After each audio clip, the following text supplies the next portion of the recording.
Où sont les leaders aujourd'hui qui sont comme Dieu, suffisamment humbles pour prendre quelqu'un, pour investir en lui et être à l'aise, sachant qu'il peut être tout ce qu'il veut être, car moi je lui ai donné cela, sans être jaloux, sans être méchant, sans être mauvais. Aujourd'hui, beaucoup de pères spirituels ont ce problème. On a beaucoup de prédicateurs, mais cette génération n'a pas beaucoup de pères spirituels. On a beaucoup de yaya spirituels, beaucoup de grands frères spirituels dans la maison, mais on n'a pas beaucoup de pères spirituels. C'est les grands frères qui se disputent les pains. Qui a mangé mon pain avant de dormir avec le petit frère? Mais le père sait que même si on a mangé mon pain, c'est mon fils. Demain, j'irai chercher pour qu'il mange encore. Tous ceux qui se prétendent être pères, mais qui attaquent les fils, sont des grands frères. Parce que être père, c'est ne pas être dans l'insécurité au point où tu t'es investi dans quelqu'un. Tu le vois qui fait ce que tu fais et tu es content. On a une génération qui ne sait plus élever des hommes.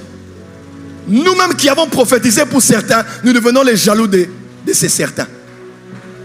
Mon fils, tu vas monter. Quand le fils commence à monter, tu crées des situations pour l'éjecter.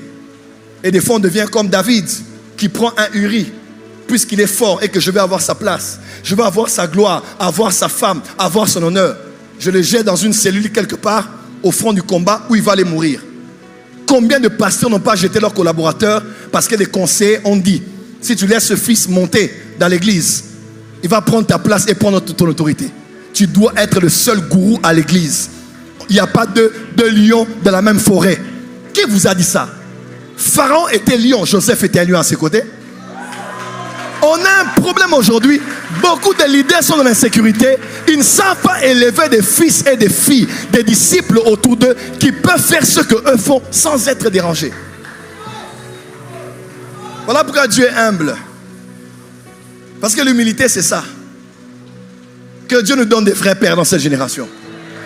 Des pères qui peuvent prophétiser pour toi, mais qui ne travaillent pas dans des stratégies et des combines pour te jeter quelque part, sachant que ta carrière va mourir là-bas, comme les Uri.